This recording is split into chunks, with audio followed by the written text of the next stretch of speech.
Hola, muy buenos días. Espero que estén muy bien. Ya vamos a dar comienzo a nuestro espacio recurrente de los días jueves, oleaje en los mercados.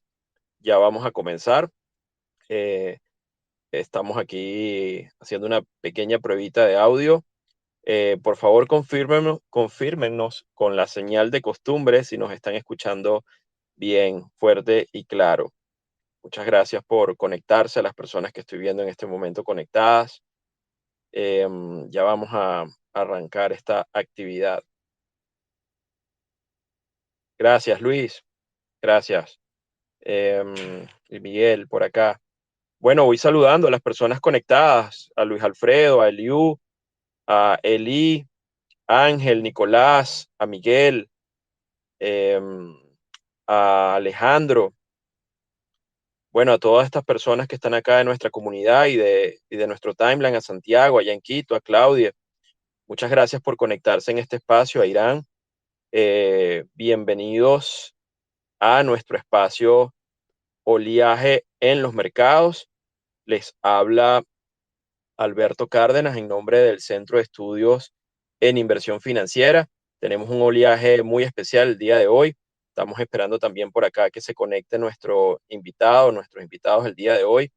Ya vamos a esperar un momentico que ellos entren a la sala. Eh, mientras tanto, Eh, mientras tanto, les voy comentando, ¿no? Les voy comentando, tenemos muchísimas cosas que han ocurrido. Vamos a hacer nuestro resumen típico de los mercados. Los mercados en este momento, bueno, como ustedes saben, acá en SAFE nosotros venimos haciendo un seguimiento de lo que viene ocurriendo en los mercados globales. Tenemos una herramienta que es el semáforo de SAFE, que es este semáforo que nos habla de la disposición acerca del riesgo y nos sirve como guía un poco para entender hacia dónde pudieran ir los mercados. Ustedes saben que nuestro semáforo estuvo en verde la semana pasada después de los buenos datos de inflación y esta semana después de que el índice de referencia Standard Poor's 500 tocara los 4.010 puntos, nosotros colocamos nuestro semáforo de nuevo en rojo porque estábamos observando estructuras que nos hacían pensar que estábamos a las puertas también de una corrección y que el bear market rally que estábamos observando muy probablemente estaba perdiendo momentum y podía tener de aquí hacia adelante un risk reward no positivo, ¿no? O sea, digamos, peligroso en los niveles en los que estábamos. Por lo tanto, nuestro semáforo sigue en rojo. Hoy los mercados están en tono correctivo. Estamos observando caídas en los principales índices de acciones relativamente moderadas, por arriba del 1%, tanto en el Standard Poor's como en el Nasdaq.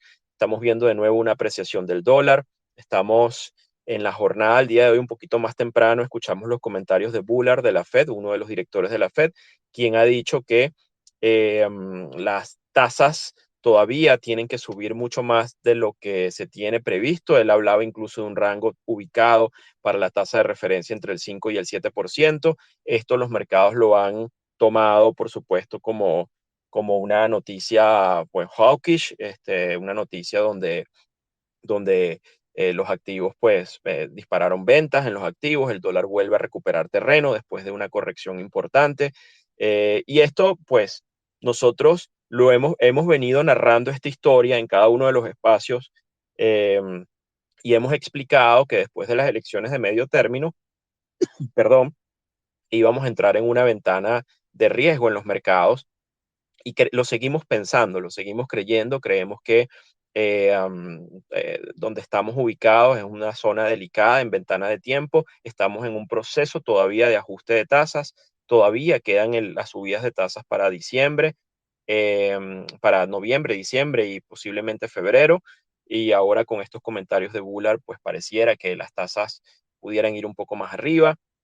En definitiva, nada que a ustedes les sorprenda, es decir, nosotros creemos que los mercados están haciendo lo que deben hacer en este contexto, creemos que están simplemente reaccionando un poco a todo lo que es el ajuste, un poco lo que se persigue. Es importante mencionar cosas que estamos observando ahorita mismo. Ya por acá está nuestro invitado, Eduardo Saco, ya vamos a hablar de él y vamos a hablar de Sólidos Capital, nuestra agenda el día de hoy. Le voy a ir habilitando el micrófono, pero ya voy a hacer la presentación y ya voy a hablarles exactamente de qué vamos, cuál va a ser nuestra agenda en este espacio. Pero para terminarles el resumen, cosas interesantes que estamos viendo el día de hoy son las correcciones en el área de materias primas, mucha atención en el tema del petróleo. Tuvimos un espacio con nuestro profesor José Chalhop, donde estábamos hablando del tema del riesgo geopolítico. Este riesgo geopolítico se han calmado un poquito las tensiones después que se reconoció pues, que no se activó el artículo 4 por el incidente que hubo en Polonia.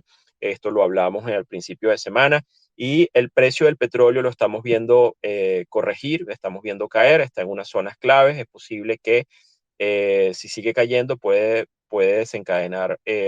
desencadenar mayores ventas. Y bueno, creo que este es un poco el resumen. Ya ustedes saben cómo van en el área de criptoactivos, pues de eso vamos a hablar el día de hoy, de activos digitales. Hoy tenemos un espacio muy interesante y especial. Hemos invitado a nuestros amigos y aliados de Solidus Capital.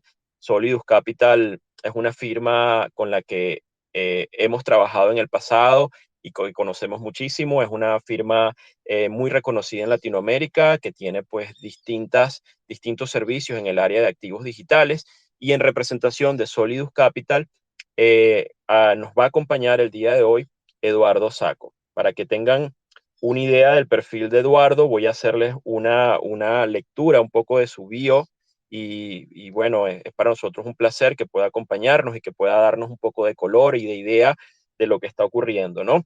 Eh, Eduardo Saco comenzó su carrera en Citibank, en el área de control financiero, trabajó en el área de tesorería, también trabajó en BNC International, también trabajó en la estructuración del Banco Nacional de Crédito, reestructurando la cartera de inversiones, ha tenido posiciones manejando mesas de renta fija, derivados, co-desarrolló y gestionó una división de manejo de activos a través de la sucursal internacional de Smith Barney en Nueva York. Ha trabajado en operaciones de finanzas corporativas, estructurando emisiones de deudas, papeles comerciales, titularizaciones. Ha trabajado diseñando estructuras de inversión en productos alternativos, en el área de crédito privado, real estate.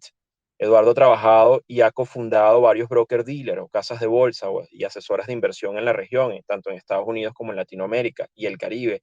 Actualmente, Eduardo se desempeña como Head de Productos e Infraestructura en Solidus Capital. Eduardo es ingeniero químico, es licenciado en Administración, es asesor financiero Serie 65, FINRA en Estados Unidos, y tiene pues todas las certificaciones en el área de activos digitales.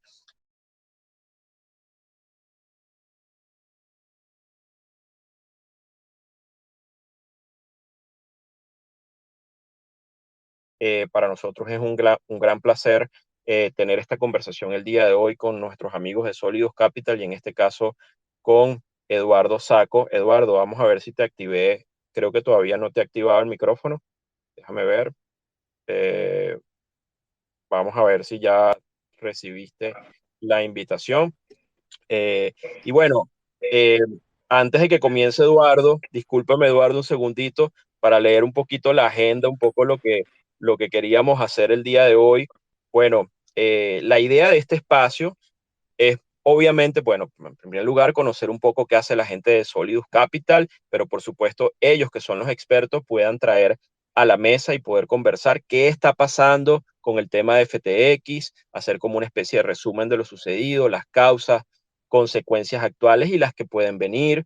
Y bueno, por supuesto, si Eduardo quiere, podemos hacer un resumen de las lecciones aprendidas en el caso de Solidus y de ellos que manejan una firma especializada en el tema de activos digitales, todo el tema de mitigación de riesgo y bueno, las oportunidades de cara al futuro. Eduardo, bienvenido a este espacio, gracias por conectarte, el micrófono es tuyo. Gracias a ti, Alberto, y gracias a tu audiencia y a todos por estar aquí y gracias por tenernos. Un placer. Eh, Excelente. no sé cómo quieren. ¿Me escuchan o no? Te escuchamos un poquito entrecortado, vamos a ver si te escuchamos mejor ahorita. Adelante. A ver, ahora. Ahora un poquito mejor.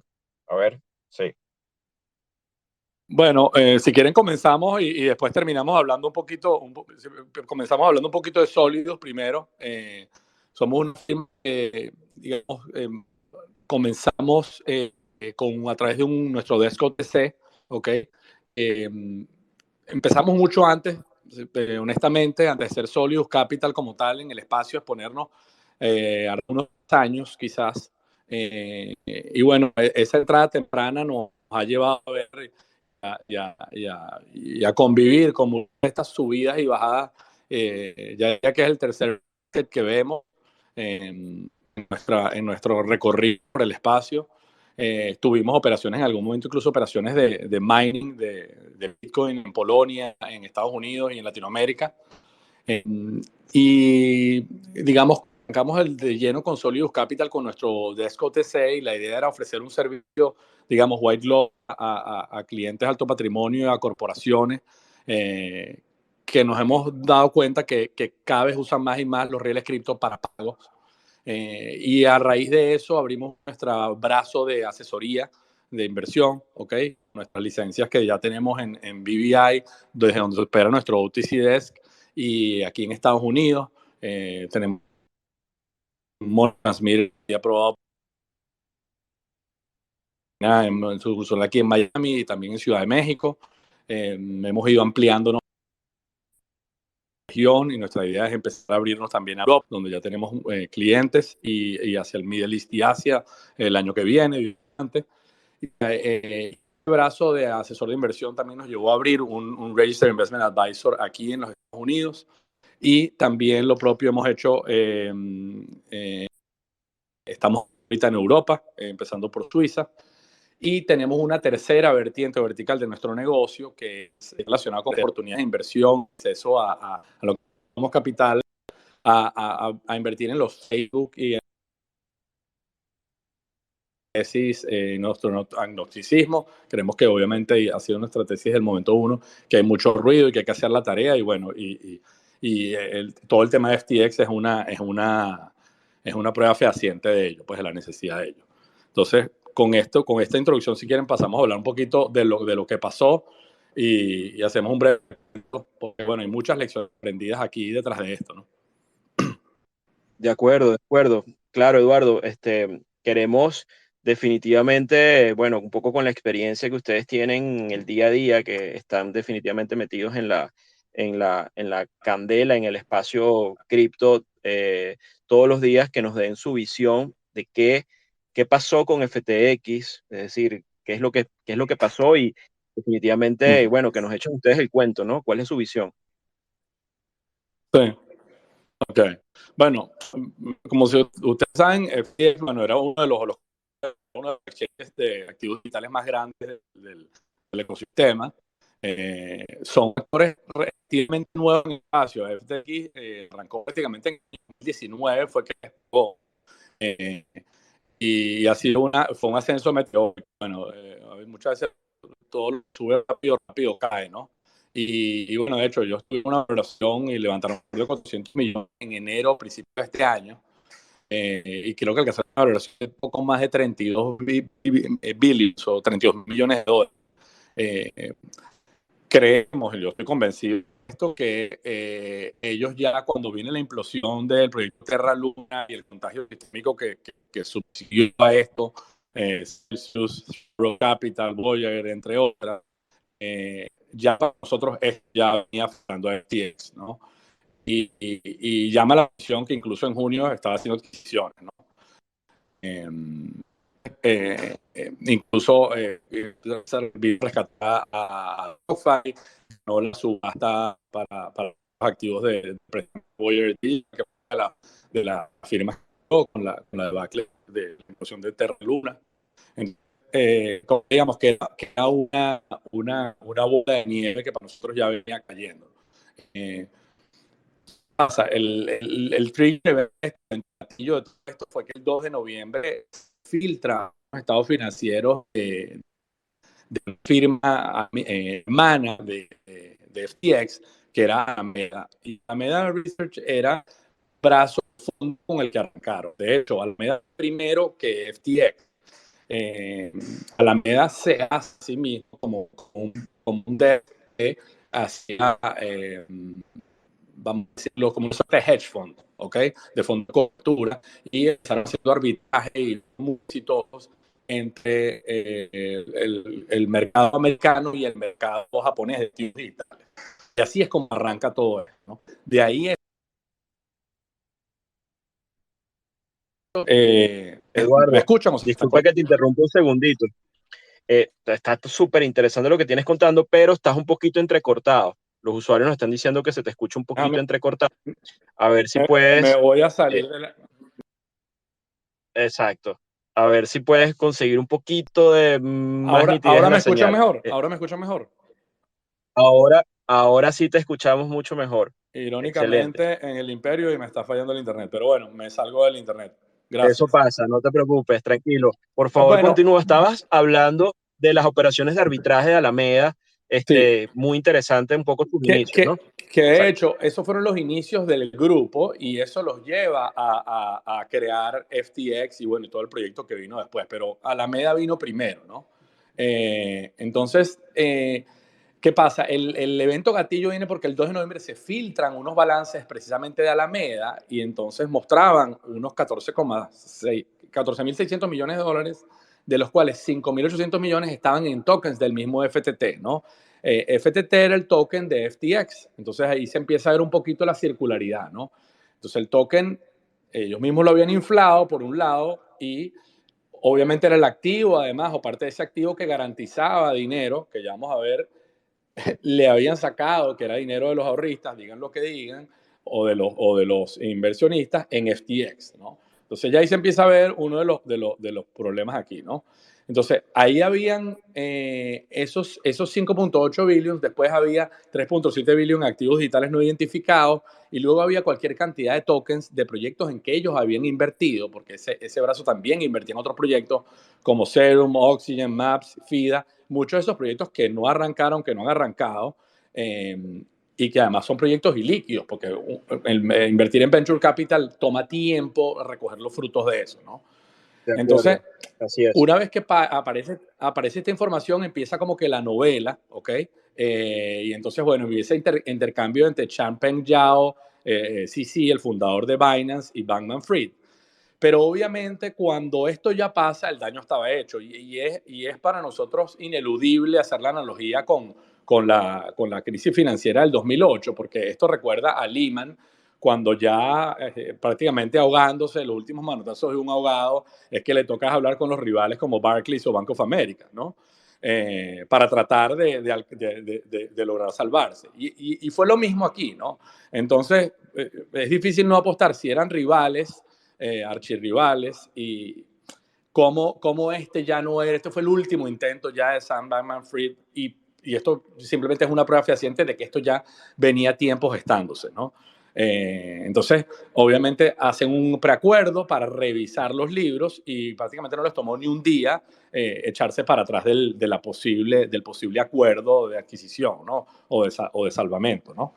Entonces, eso un poquito para hablar de lo que es el trigger, porque bueno, mucha gente puede decir aquí, bueno, que sí, que no fue ético. Bueno, sí, hay muchas cosas que yo probablemente hubiera hecho diferente, pero es muy fácil juzgar desde el otro lado de la cerca, ¿no?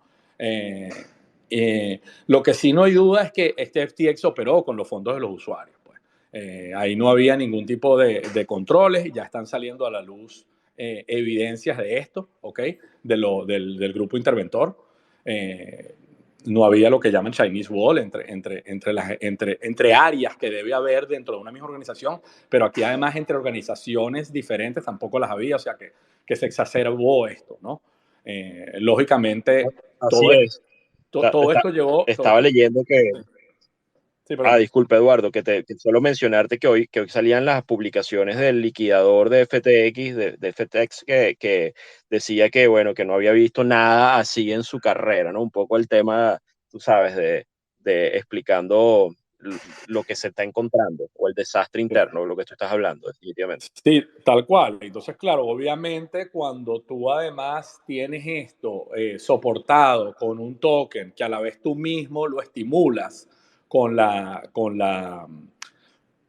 tu mismo accionar, pues, y tu misma operativa, entonces, bueno, tú estás artificialmente inflando ese balance y en lo que empieza a darse, salir todo esto a la luz, obviamente el token empieza a caer, que ya perdió, ayer ya perdía más del 95% desde su high. Entonces, bueno, obviamente prácticamente se pulveriza lo que está ahí, ¿no? Eh, entonces, obviamente crear un token no supone mayor dificultad y entonces es pegar líneas de código. Entonces, bueno, aquí una lección que es hacer la tarea, ¿no? Ver los tokenomics. Si yo estoy comprando un token, ¿qué me da derecho? ¿Qué me da acceso? ¿Qué tengo? ¿Qué hay detrás? ¿No? ¿Cuál es la economía? ¿No? Entonces, y ya esto simplemente es una suerte de red flag este tema, ¿no? El token por el token mismo, ¿no? Entonces, y eso es una de las lecciones aprendidas, ¿no? Entonces, no sé si hasta aquí alguien tiene una pregunta, no sé cómo lo quieres llevar tú, Alberto, y pasamos un poquito a ver las causas de la caída como tal, en realidad, pues, ¿no? Lo que nosotros vemos, ¿no? Sí, yo creo que no, está muy claro la explicación. Yo creo que sí, que vamos a aprovechar el tiempo y bueno, sí, nárranos un poquito las causas, o sea, cómo se originó todo esto, ¿no? Y también para estar alertas, por supuesto, de lo que puede venir de aquí en adelante, ¿no? Sí.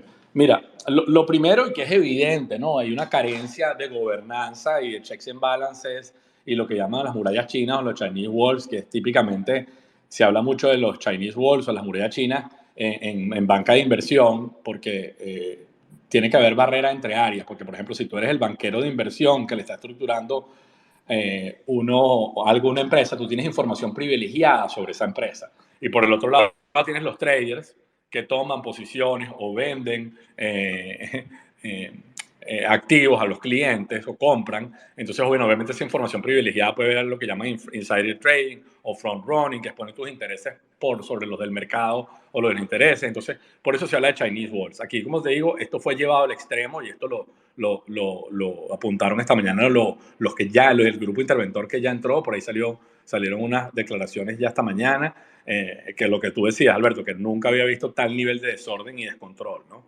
Incluso este tema de gobernanza,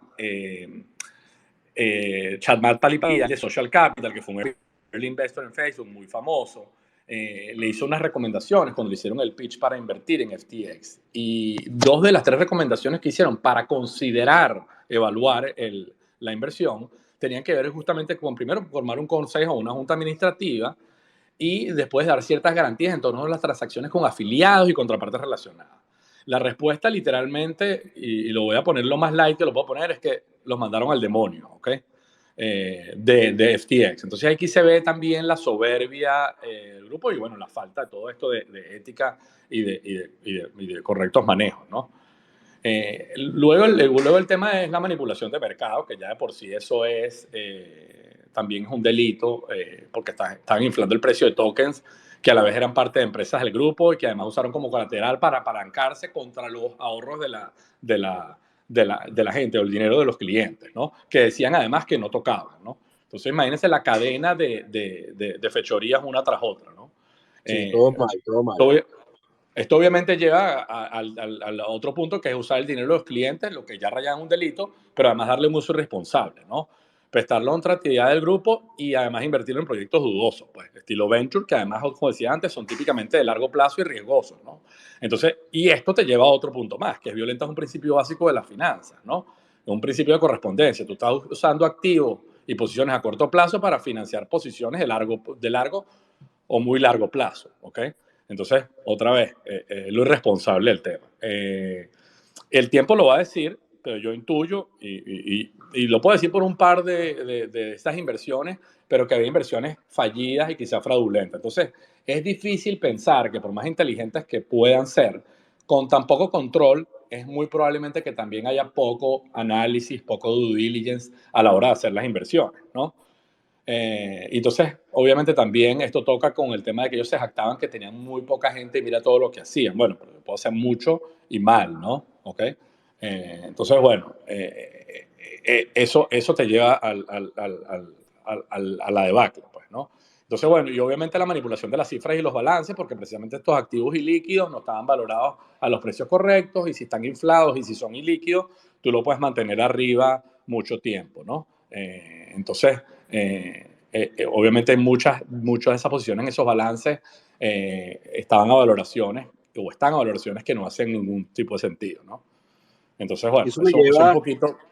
eso me lleva a imaginarme un poco y a preguntarte, este, bueno, de aquí en adelante esto está en pleno desarrollo, ¿no? Entonces todo el tema del riesgo sistémico interno del mercado lo vamos a seguir observando.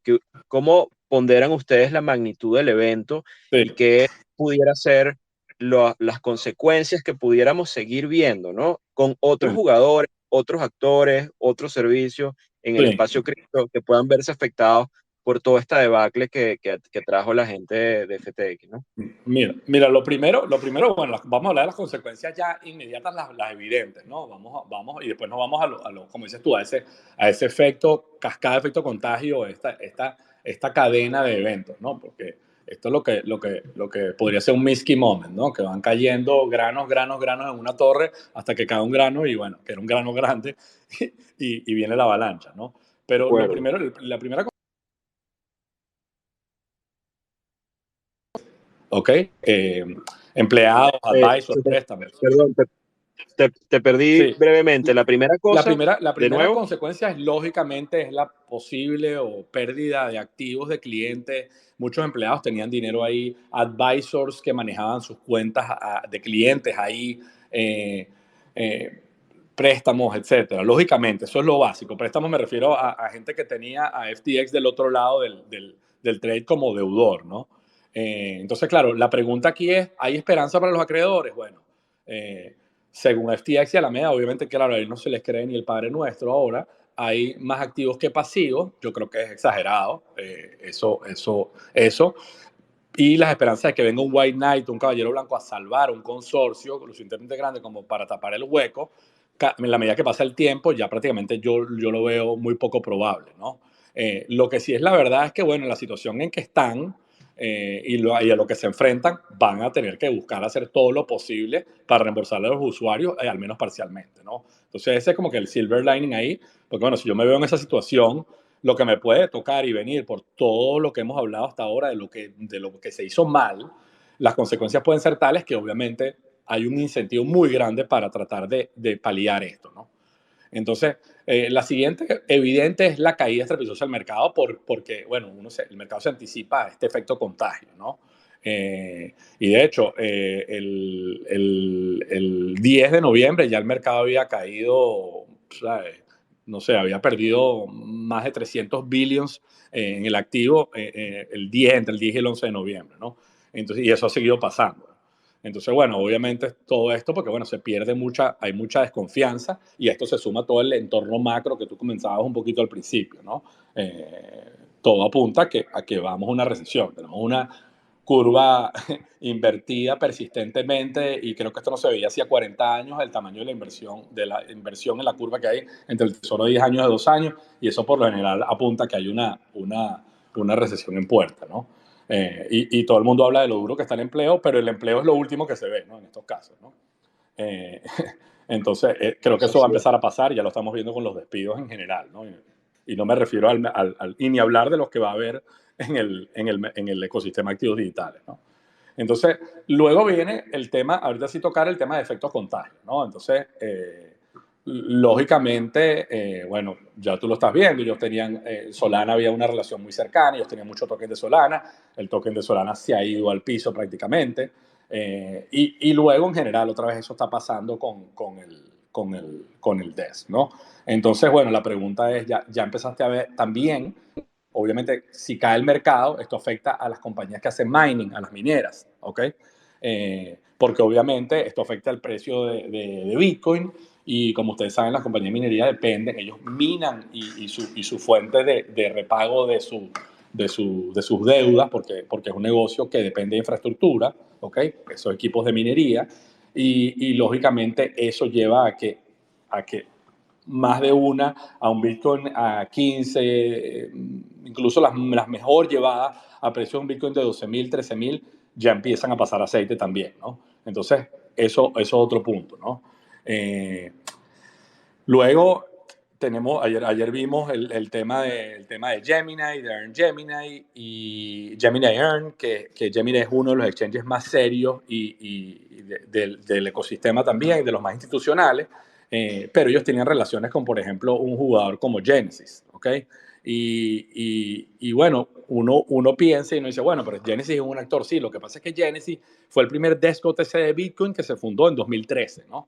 Y además ahí forma parte de un holding en el que está Barry Silbert, que son dueños además de Coinbase, de Foundry, de Grayscale, de Luno. Entonces, ahí, para que tengan una idea, y es lo que ha sido el impacto de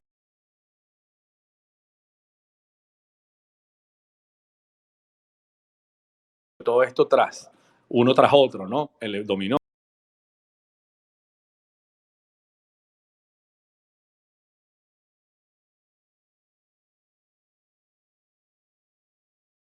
Genesis tenía 50.000 millones de dólares en préstamos originados en el cierre de 2021, 12.500 millones en préstamos activos y 31.000 millones en volumen transado en el mercado spot y 21.000 millones negociados en derivados de dólares, esto, ¿no? Wow. Luego vino lo de Free Arrow Capital. Y, y, y, y, ¿cómo se llama? Y Genesis era el mayor acreedor de Free Arrow Capital. Le había prestado en ese entonces 2.400 millones de dólares. Vinieron y el grupo que estaba detrás, y vamos a decir que lanzó el salvavidas, pero luego las cosas siguieron desencadenándose, porque Genesis también estaba expuesta a Babel Finance, que era una plataforma CeFi que se vio afectada por la crisis entre abril y junio. Salieron de ahí el director general, que es Michael Moro en ese momento, y bueno, desde entonces los números de Genesis han caído drásticamente. Entonces, ellos tienen, por ejemplo, de ese número que les había dicho de 50 billones en préstamos originados, ya tenían 8.400 nada más en el cierre de Q3. Y 2.800 millones en préstamos activos. Entonces, bueno, ves esa caída en un actor tan institucional con el que tanta gente estaba relacionada y uno dice, bueno, ¿hasta dónde puede llegar esto? ¿No? Entonces, eh, como te digo, está en desarrollo esta noticia, ¿no? Pero eso explica un poquito el impacto y cómo puede llevar esto, ¿no? Había dinero de personas muy inteligentes, muy versadas, invertido en FTX, ¿ok? Aparte, ¿no? Grandes como Sequoia, ¿qué te digo yo? La misma gente del DCG Group, y, entre otros, ¿no? Entonces, todo el mundo sabe caballos el lunes, pero aquí había mucha plata inteligente, mucho smart money detrás de esto, ¿no? ¿Okay? Y la otra consecuencia que veo que el panorama regulatorio se va a complicar, ¿no? Y se va a complicar, y yo creo que aquí hay incluso hasta Gary Gensler, que es el Ese es un head de gran la, tema. Sí, sí, el head definitivamente. de la Comisión de Valores, está en el ojo del huracán, porque Sam Bankman-Fried, y no me gusta politizar esto ni ningún tema, porque bueno, uno evita hablar de política y de religión, pero la verdad sea dicha es que era uno de los mayores contribuyentes del Partido Demócrata y que su mamá, la mamá de él, creo que era una de las, digamos, que era una de las que coordinaba estas ayudas o estos donativos al Partido Demócrata, ¿no? Entonces, bueno, y había mucho lobby en relación a buscar una legislación que fuera un BitLicense como el que tiene, por ejemplo, Gemini o Coinbase en Nueva York, ¿ok? Pero a nivel federal, pues, ¿ok? Que es el State BitLicense que tienen algunos exchanges acá, ¿no? Entonces, bueno, esa era un poquito la idea, y eso iba en contra o en detrimento de DeFi. Aunque Sam Bankman-Fried diga lo contrario, eso era bastante desleal de su parte y dos caras, ¿no? Entonces, bueno, eso un poquito aparte ahí del tema, ¿no? También se habla, no sé si es verdad y tú lo puedas corroborar, Eduardo, que el papá de esta chama, porque es una chama que era la tesorera, la jefa de finanzas de FTX, trabajó en el MIT, en el MIT con Gary Gensler, ¿no? Y que incluso se habla de Sí. que tenía una relación laboral muy estrecha. Por eso, sí, venía por ambos lados el tema, porque bueno, Gary Gensler dictaba un curso de blockchain y blockchain intelligence en MIT, justamente, ¿no? Por eso es que él entiende mucho el tema de activos digitales, ¿no? Y sí, ciertamente esa relación existe, ¿no? Entonces, eso complica más el panorama aún, ¿no? Wow. Entonces, bueno, y es irónico que probablemente el perdedor o el gran atacado, yo no creo que sea el perdedor a la larga, sea DeFi o la finanza descentralizada, cuando en realidad todo este catombe viene por actores centralizados, en realidad. DeFi ahí está y ahí sigue, ¿no? Aunque nosotros podríamos cuestionar la calidad de lo que pasa en DeFi, sin embargo, las plataformas han funcionado a la perfección, no han sufrido, están para lo que están. El tema es, bueno, cómo se empiezan a agregar casos de uso reales ahí dentro de ese ecosistema, ¿no? Creo que ese es parte del futuro y lo hablamos ahorita en un momento, pues. Pero, pero bueno, ya veremos cómo se termina desenvolviendo esta novela. Creo que serán películas de esto, pues, ¿no? Y quiero preguntarte, Eduardo, aprovechar que yo creo que no está en la agenda, pero es una pregunta que tengo y me surge. ¿Ustedes cómo están viendo, ya que estamos hablando de DeFi y de todo el ecosistema, el tema de las stablecoin, ¿no? De las monedas estables, que para muchos puede ser un motivo de preocupación de muchos participantes del ecosistema Sí, que resguardan sus activos e incluso sí, en Latinoamérica han sido una alternativa para resguardarse frente a las fluctuaciones de los tipos de cambio. sí, Muchas personas utilizan monedas estables para, bueno, hacer transacciones en países como Venezuela o en países como Argentina. sí, Entonces, un poco, si nos puedes dar tu sí. opinión de que, cómo ves el Sí, tema de las monedas estables en medio de todo lo que está ocurriendo, ¿no? sí, yo creo que van a ser presa de más escrutinio, y siempre se ha hablado de la de la transparencia que tiene USDC versus el USDT o el Tether, ¿no? Por ejemplo, que siempre se ha hablado de que el Tether, bueno, hay un porcentaje, por ejemplo, de esas reservas detrás, o sea, para poner las cosas en perspectiva, los que están en la llamada, los no tan versados, el stablecoin básicamente es imagínense una moneda del dólar que corre por rieles cripto, ¿ok? A través de blockchain, pero que está garantizado uno a uno, en principio, con colateral en dólares, ¿ok? La idea es que, lógicamente, al ser algo líquido, si yo lo liquidara, es decir, si yo llegara mañana al stablecoin y yo tengo el stablecoin y yo lo quiero liquidar y quiero dólares, yo puedo ir a este actor, ¿ok? Y recoger mis dólares a cambio de eso, ¿no? ¿Qué pasa? Entonces está el tema de esas reservas, en qué están invertidas, cuál es la calidad de ese colateral, ¿no? USDC está regulado y ha sido muy transparente al respecto, USDT no tanto, de hecho dicen que una buena parte, Alberto, para poner las cosas en contexto, está invertida en papeles comerciales, pero bueno, el mercado de papeles comerciales, por ejemplo, en Estados Unidos es gigantesco y no hay ningún actor institucional que haya transado con USDT. Entonces, eso siempre ha sido como un objeto como un cuarto oscuro, ¿no? Pero ahí sigue, ¿no? Entonces, bueno, nosotros hemos sido más partidarios de no mantener posiciones, dejar las posiciones en USDT. Ahorita hablamos un poquito de eso, pero bueno, yo creo que van a ser presa más de escrutinio. De hecho, Gary Gensler, cada vez que puede, le habla mal de Tether, ¿no? Dice, bueno, hasta que esto no se regule y no se ponga derecho, yo no apruebo un producto spot de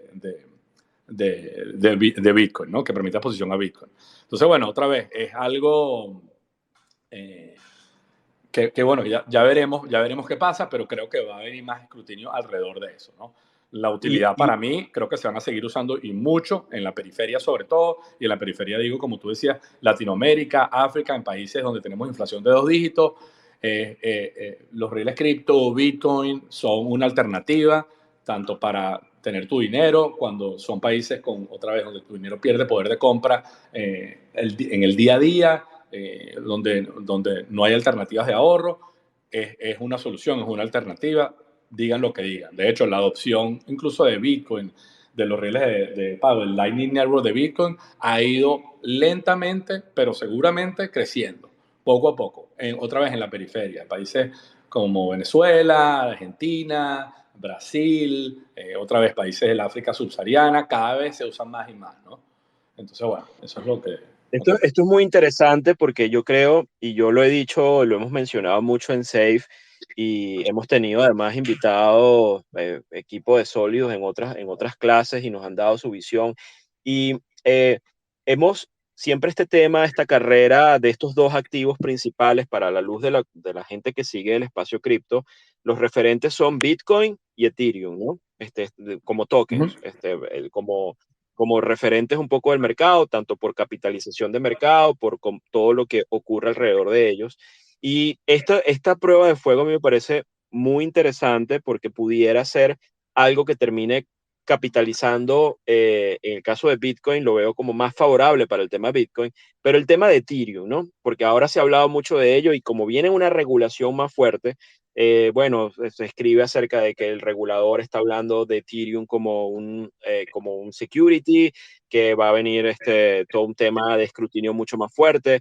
¿Cómo ves el tema particular de Ethereum, ¿no? Sí, En este contexto. otra vez, aquí me parece importante que haya regulación y se suda, pues, porque Claro, hay una en la legislación americana para definir qué hace algo un título de valor o un security, es lo que llaman el Howey Test, ¿no? El Howey Test exactamente. como que tiene ciertas aristas de que, para que algo sea o no sea un security, ¿no?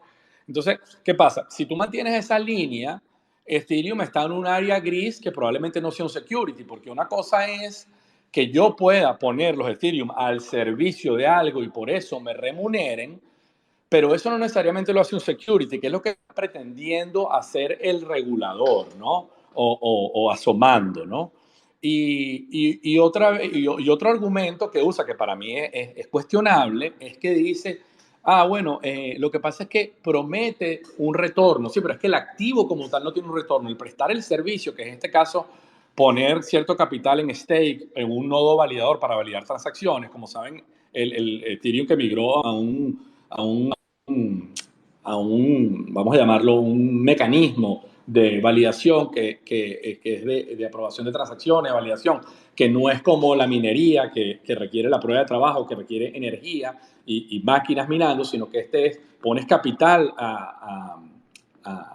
ahí para validar transacciones, lo que llaman nodos validadores, ¿no? Que tienes que poner cierto número de ethers para validar. Entonces, bajo esa óptica de que si eso fuera un security, yo podría venir con un contraejemplo y decirte, bueno, pero eso es como que llegue un broker de real estate y te diga a ti, ok, mira, invierte aquí en esta propiedad porque hay unos buenos demográficos en la zona, el mercado está caliente y puedes obtener un retorno. Es como que me dijeras que entonces el real estate se vuelve un título de valor que estás invirtiendo, los ladrillos que estás comprando. Y no es así. Entonces, claro, es eso y eso creo que es la importancia de que sea regulado. Hay muchos tokens que sí son security, porque obviamente, pero vamos a darle el mismo tratamiento que se le dan a otros títulos valores del mundo tradicional, ¿no? Entonces ahí es donde creo que tiene que venir mucho la cordura, pues, ¿no? Lo que pasa es que, claro, obviamente pasan estas cosas y eso no ayuda al diálogo, ¿no? ¿Por qué? Porque, bueno, porque no te ven como un actor, una industria seria, como un actor serio, y otra vez la confianza se pierde muy rápido y hay que volver a reconstruirla, ¿no? Pero también, lo que es verdad, en 2000 también, cuando hubo la crisis de la burbuja de la dot-com, hubo mucha caída y mucha debacle y lo que quedaron fueron los que verdaderamente estaban construyendo y fue un mecanismo de limpieza del mercado, ¿no? Y siempre pasa, ¿no? Entonces, Así bueno, es, eso. nosotros hacemos mucho hincapié en esa idea porque lo que asistimos definitivamente, en nuestra opinión también, es que es un proceso de limpieza. Y estos procesos son dolorosos, pero son muy interesantes de estudiar y de entender, porque lo que viene después, obviamente, es un panorama mucho más claro y limpio de cuáles pueden ser los actores que pueden tener un protagonismo interesante de cara a los próximos años, porque al final el ecosistema en teoría pasa una prueba de fuego, pero no va a morir, la tecnología no va a morir, las soluciones que se están entregando se siguen entregando. Es decir, tiene que haber un proceso de cambio y de limpieza, pero definitivamente hay que ser consciente que también de cara hacia el futuro, esto genera oportunidades. ¿Ustedes lo ven así? Totalmente, totalmente. Y, y, y, y bueno, el tema es entender, pues, que, otra vez, cuáles son, a raíz de esto, las lecciones aprendidas, pues, es decir, cuáles son los riesgos, pues, con quién trabajar, cuáles alternativas de operar, de custodiar. Otra Eso vez, es muy importante. si tú vas a invertir en un token, Alberto, bueno, ¿cuáles son las economías de esto? ¿Qué sentido tiene? ¿Dónde está el valor aquí de esto? ¿Cuál es el caso de uso de esto? ¿No? Entonces, bueno, obviamente, y luego otra vez, ustedes dicen, bueno, vamos a criticar a Bitcoin por el consumo energético que tiene, pero bueno, pero no es más seguro. Ese consumo de energía no lo hace más seguro también. Es decir, con ponderación las cosas, ¿no? Y entender, pues, lo que se está haciendo, ¿no? Entonces, eh, la transparencia, por ejemplo, cuando tú vas a interactuar con un actor, y aquí hablamos de lo que recomendamos, cómo operamos, ¿no, Alberto? Para entrar en esa materia, bueno, hay Sí, que hacer la debida diligencia con quién operar. Entonces, por eso nosotros nos tomamos muy bien el tiempo de evaluar las contrapartes. Nuestro OTCDS, la idea es ofrecer un servicio premium, White Glove, y ahorita les explico un tema de la custodia, por eso nos hemos ido a regular. tanto en Estados Unidos, en el Caribe, en Europa. Eso es lo que estamos buscando. Y bueno, eso es un poco. La idea es tener también una infraestructura legal redundante, porque puedas operar de manera regular, porque tú tienes que mantener y buscar la continuidad del negocio, ¿no? Entonces, por eso te digo, nosotros, por ejemplo, nos afiliamos, somos miembros muy activos también, precisamente con el tema regulatorio del Chamber of Digital Commerce aquí y del Association for Digital Asset Markets, ADAM, porque es una manera también de buscar regulación y además autorregularse, ¿no? Y defender la ética, ¿no?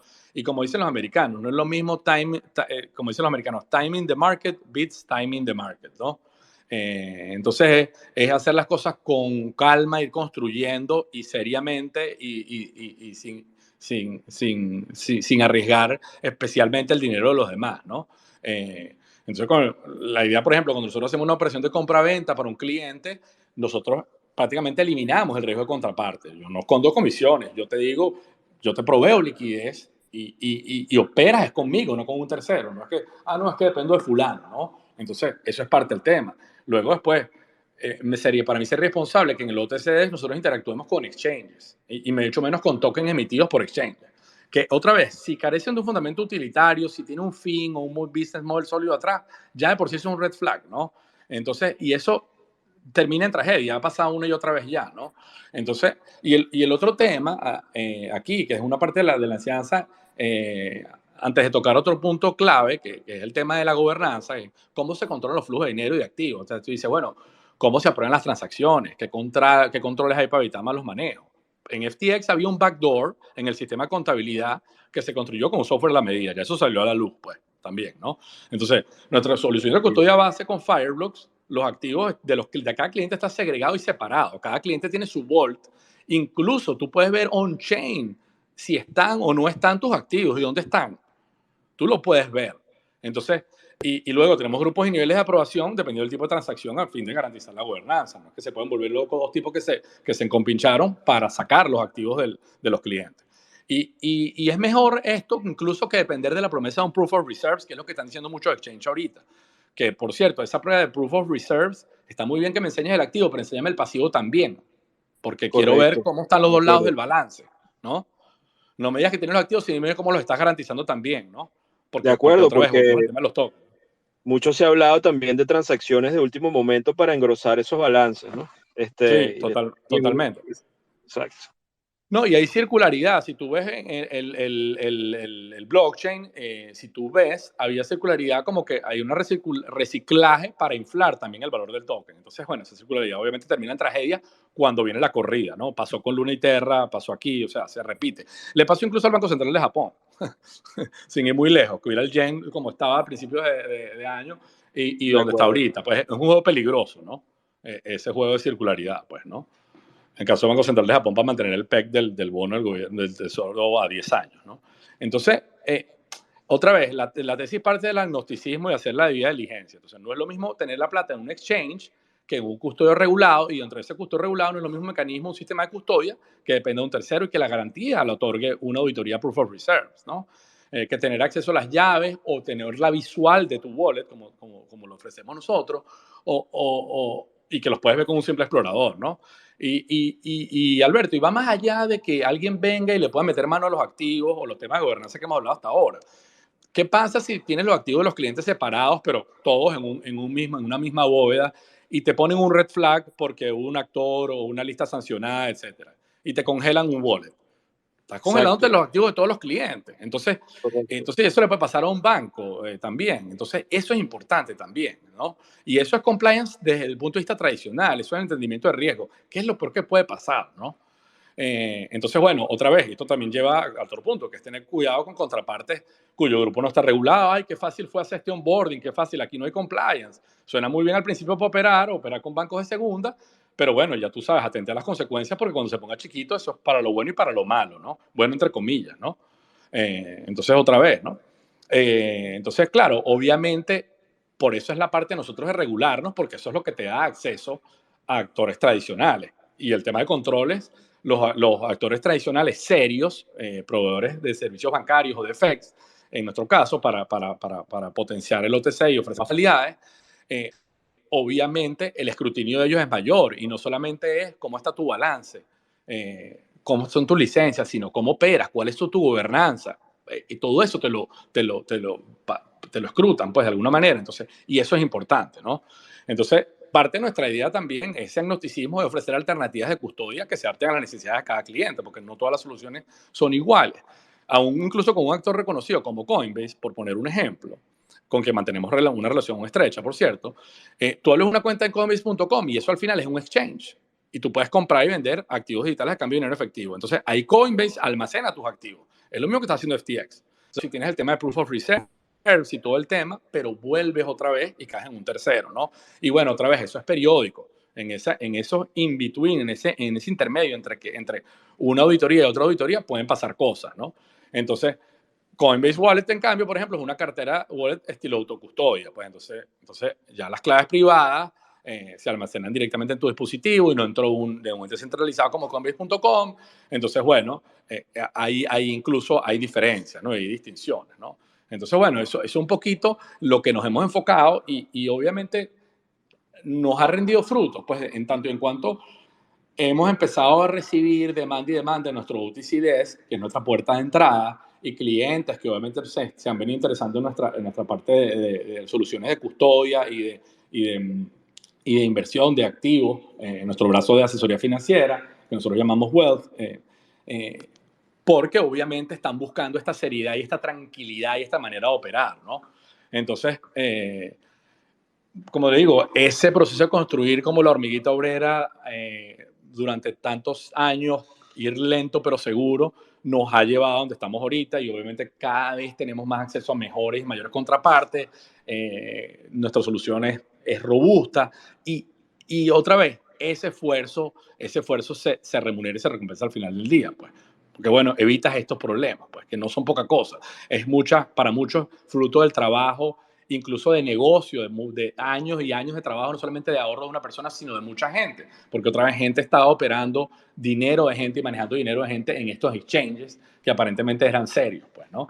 Pero otra vez la tarea de, bueno, ¿qué es lo peor que puede pasar? ¿Y qué pasa si tal cosa? Es decir, las preguntas incómodas hay que hacerlas, ¿no? Entonces, eso parte de lo que hemos venido aprendiendo, pues.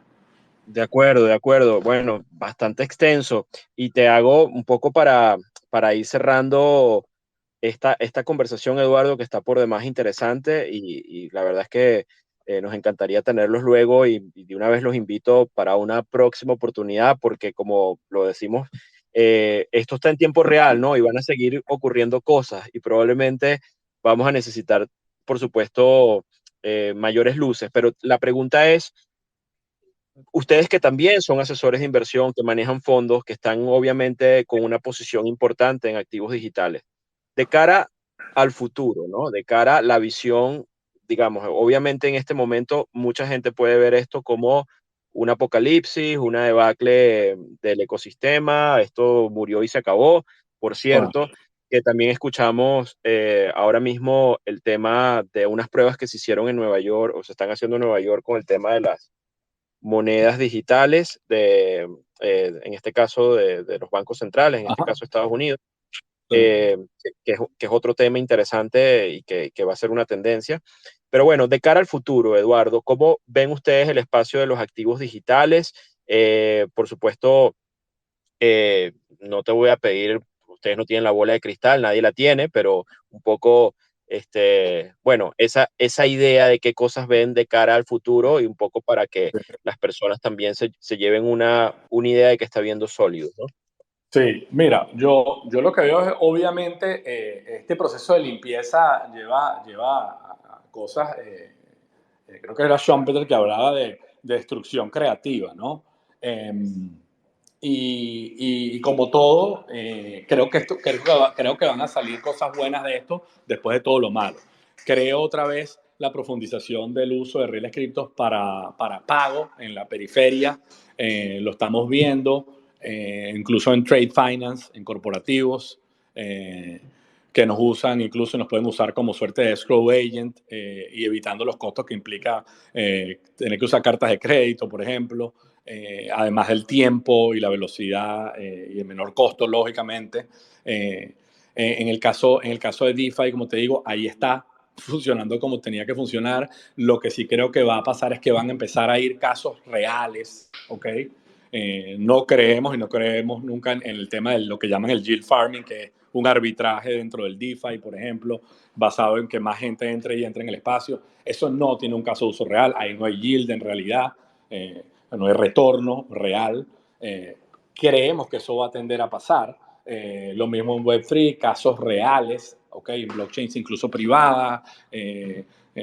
Yo no veo por qué tú mañana no puedas comprar un pasaje y intercambiarlo en un mercado público, en un marketplace a través de blockchain, por decir algo, o intercambiar puntos de fidelidad en un marketplace abiertamente, como plataformas como Groupon, por decirte algo. Esa transparencia que ofrece el blockchain, veo incluso las propiedades, todo lo que llama el catastro, debería estar sobre el blockchain. Tiene más sentido que tú compras incluso un apartamento aquí en Estados Unidos y todavía llenas una retahíla de papeles y de documentación. Y para eso es que está el blockchain. Vemos los activos del mundo tradicional incluso tokenizándose y ya empezó a pasar, ¿ok? Hace poco KKR, que es uno de los fondos, grupos de inversión, un conglomerado gigante aquí en Estados Unidos, que lanzó una emisión de su fondo y parte está blockchainizado, tokenizado, ¿ok? Y ahí creemos que hay un gran valor.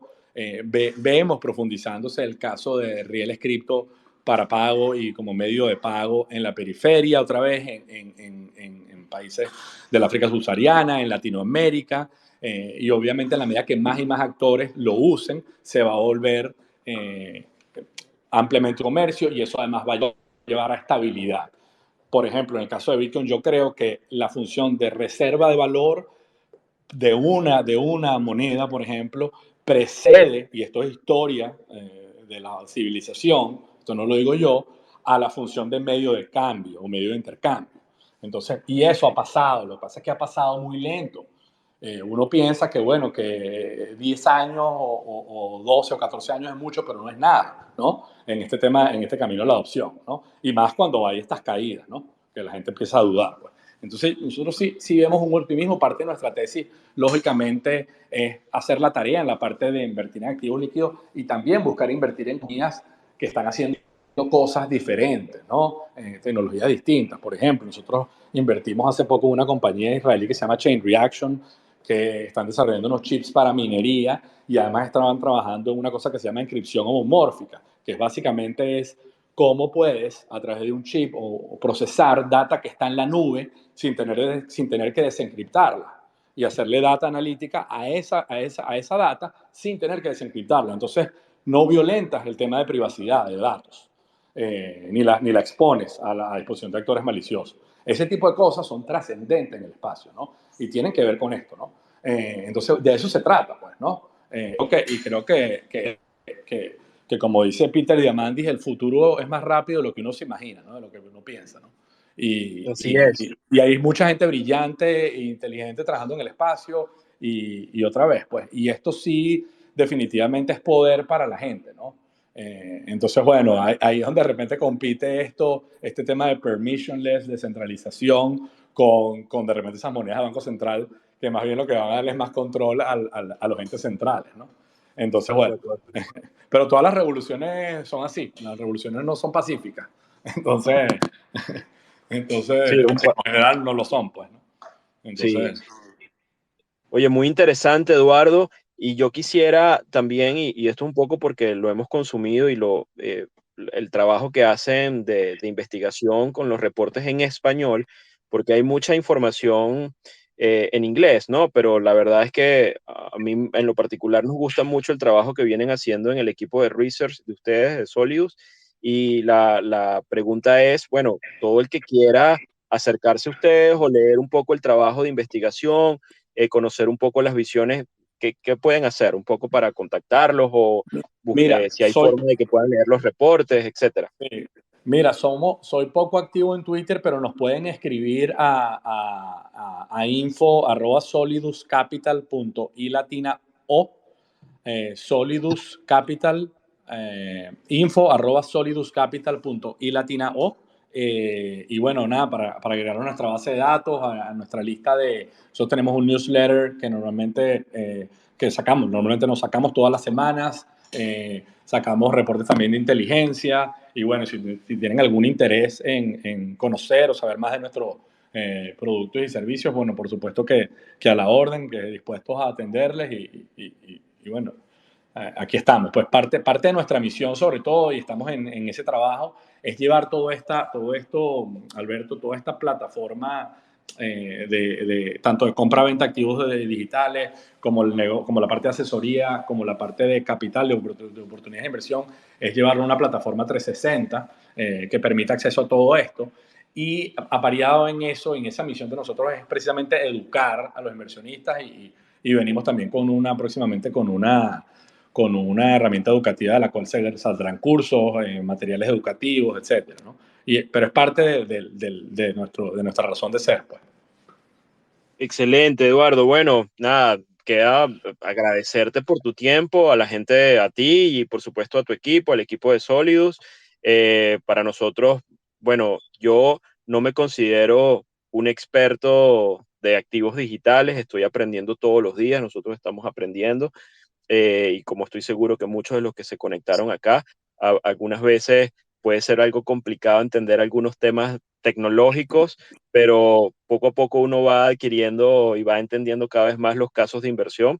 Yo creo que el mensaje final es que esto es un proceso, al menos me atrevería yo a decir, de esto que estamos viviendo ahora, de limpieza, como lo hemos dicho, pero que también detrás hay cosas que hay que ver las cosas interesantes, las cosas buenas, las que agregan valor a la sociedad y que van a quedar en pie después que este proceso salga y por supuesto que es interesante que puedan acompañarnos en el futuro para darnos más luces precisamente de esas ideas, ¿no? De qué cosas van a quedar, qué cosas tienen valor y qué cosas van a tener un impacto real en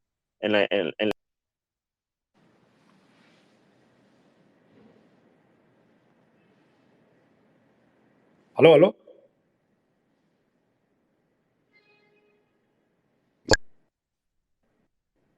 eh, nada, bueno, todos los que se conectaron, gracias por estar en este espacio. Tuve una falla de conexión ahorita al final, Sí, de que te se iba a me... decir que se te había cortado un poquito al final. Sí, Te perdí, pensé que sí, era yo. sí, no, fui yo. Em, bueno, muchas gracias por haberse conectado y bueno, les saludo a Gra- todos los que estuvimos acá de nuestra gra- comunidad y los activos. Eduardo, tienes la palabra, disculpa que te sí, no, interrumpí. gracias a ti por el espacio, gracias a todos por estar. Y bueno, por aquí a la orden, también pueden visitar nuestro site soliduscapital.io también. Y bueno, por aquí a la orden de atenderlos y cualquier pregunta o duda, nuestro equipo felizmente lo puede atender. Y otra vez un placer, Alberto, y un gustazo y seguimos en contacto. Seguro que sí. Bueno, señores, gracias por conectarse. Esta fue nuestra edición de Oleaje en los mercados. La invitación es para el próximo jueves y por supuesto pendientes de nuestro timeline que le daremos seguimiento a todas estas cosas, no solo en el espacio cripto, sino ustedes saben, en todos los mercados. Gracias por la compañía y bueno, nos escuchamos en el próximo oleaje. Un abrazo a todos. Chao, chao. Abrazo. Bye, bye.